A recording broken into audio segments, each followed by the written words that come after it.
You're at a restaurant with 3 friends. The bill arrives and nobody reaches for cash or splits it down to the penny. Someone just says, "I've got this one, you get the next one." No exchange happens. No goods change hands. You simply agree to owe each other and everyone moves on with their night, already half forgetting the conversation ever happened. You do this constantly, probably without noticing. But the real answer to where money actually came from is far stranger than anything you learned in an economics class. Because for thousands of years, humans built entire economies on exactly that kind of quiet arrangement, long before a single coin ever existed. Here's the story you were probably taught. Before money, the textbooks say people bartered. You had chickens. Your neighbor had shoes. But you didn't want shoes and your neighbor didn't want chickens, so trade broke down constantly. Economists call this the double coincidence of wants. Eventually, the story goes, someone invented a universal good that everyone would accept, something portable and durable, and money was born to solve barter's clumsy inefficiency. It's a clean story. It was told by Adam Smith in 1776, and economics textbooks have repeated some version of it for 2 centuries since. And it's almost certainly wrong. So where did this story actually come from, and why has nobody seriously checked it? An anthropologist named Caroline Humphrey, who spent years studying trade in Mongolia and Soviet-era economies, went looking for a pure barter society. The kind economists describe, where strangers swap goods directly with no money involved at all. She searched the ethnographic record carefully. What did she find? Nothing. Not one documented example, anywhere, of an economy that actually ran on barter before money existed. Not in Africa, not in the Pacific, not in pre-colonial America. Every society anthropologists have studied that lacked money already had something else instead. Credit. People simply gave each other things and trusted that the favor would be returned eventually, in whatever form, whenever it was needed. No haggling over an exact exchange rate. No instant settlement. Just an open, ongoing social ledger that everyone in the community quietly carried in their heads. You can see fragments of this in the historical record once you know to look for it. Among the Tiv people of Nigeria, anthropologists found goods moving constantly between households, but almost never as a one-time trade. A chicken given today created a loose, unspoken expectation that something would come back eventually, on no fixed schedule, in no fixed amount. That's not a market. That's a relationship with bookkeeping baked into it.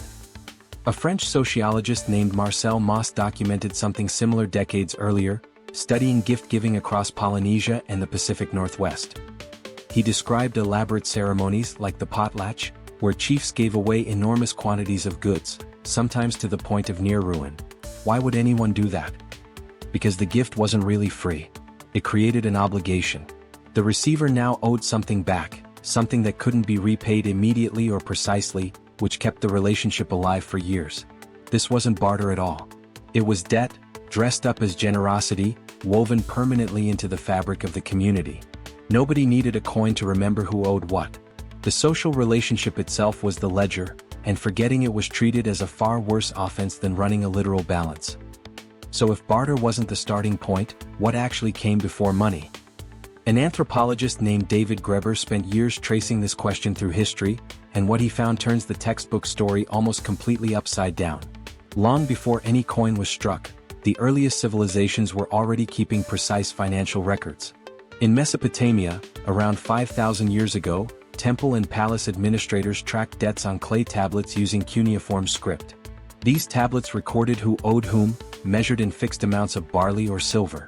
A unit of account existed centuries before any physical currency did. That distinction matters more than it sounds like it should. A unit of account is just a way of measuring debt the way an inch measures length. A medium of exchange is an actual object you hand over. You could owe 10 shekels worth of grain without a single shekel coin ever touching your hand, because the shekel was simply a number written into a ledger, not an object sitting in your pocket. Money in its very first form wasn't a thing at all. It was a measurement. Doesn't that flip the whole story? Money as a measuring stick for debt came first. Money as a physical thing you carry around came much, much later, and for a strikingly specific reason. Coins start showing up reliably only once large kingdoms needed to pay soldiers who were far from home, men with no community ties and no reputation to leverage credit against. You can't run an army on trust and reputation. You need something a stranger will accept on the spot, no questions asked. Coinage solved a military and administrative problem, not a barter problem. Here's where it gets genuinely strange. Barter, real barter, the kind with immediate, even trades and no trust involved, did exist historically. But not where you'd expect. It happened between strangers, between rival tribes, between people at the edges of a community who had no ongoing relationship and, frankly, no reason to extend an open debt to someone they might never see again. If you might never see this person again, you can't wait for repayment.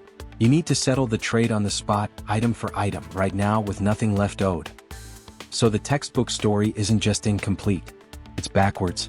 Economists imagine money emerging to fix a problem between neighbors who already trusted each other. The truth is closer to the opposite. Trust between neighbors needed no money at all. It ran on memory, obligation, and reputation. Coins and cash only became necessary once economies grew too large for anyone to keep that ledger purely in their heads, and once governments needed a reliable way to pay soldiers and collect taxes from people they didn't personally know. There's an even stranger detail buried in those Mesopotamian records. Debt could spiral, the way it still can today, with interest piling onto interest until ordinary farmers owed more than they could ever repay. And periodically, kings issued what amounted to a clean slate, a decree wiping out certain categories of personal debt entirely, so the social fabric wouldn't tear apart under the weight of obligations nobody could honor. Debt, it turns out, was never meant to be treated as a permanent, sacred, unbreakable fact of nature. It was a tool, adjusted when it stopped serving the community that created it. Which raises an uncomfortable question about your own life. How much of what you call money is actually still running on the old system? Think about your credit card. You're not handing over gold or grain.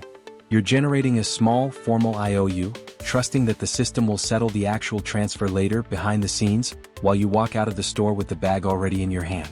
Think about running a tab at a bar, or a friend covering your coffee because you forgot your wallet, or splitting rent with a roommate who pays you back a few days late without anyone batting an eye.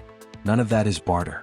All of it is credit, exactly the kind anthropologists found woven into societies that supposedly had no money at all. You haven't escaped the ancient system. You're living inside an updated version of it on an app instead of a clay tablet. Even the language gives it away. You don't say you traded your friend for dinner. You say you owe them one. That phrase carries thousands of years of economic history packed into 4 words, the same open-ended social debt that kept Polynesian chiefs and Mongolian herders and Mesopotamian farmers connected to each other long before coins existed. A request on a payment app doesn't erase that history. It just moves the same ancient ledger onto a screen. So the next time someone tells you money was invented to fix the headache of barter, you'll know the real history runs almost the reverse. Barter was the exception, reserved for strangers and enemies who had no reason to trust each other. Debt and trust were the rule, the actual foundation economies were built on, recorded first in memory, then in clay, and now in a banking app on your phone. You're at a restaurant with 3 friends. The bill arrives. Someone smiles and says, "I've got this one, you get the next one." It feels like an ordinary moment. But you're not skipping an economic step. You're practicing one of the oldest forms of economics humanity ever created. Long before coins, long before paper money, long before banks, trust came first. And maybe that's the biggest surprise of all. Sometimes the stories we think we know aren't wrong because history forgot them. They're wrong because the most important chapter was written somewhere else. In the margins.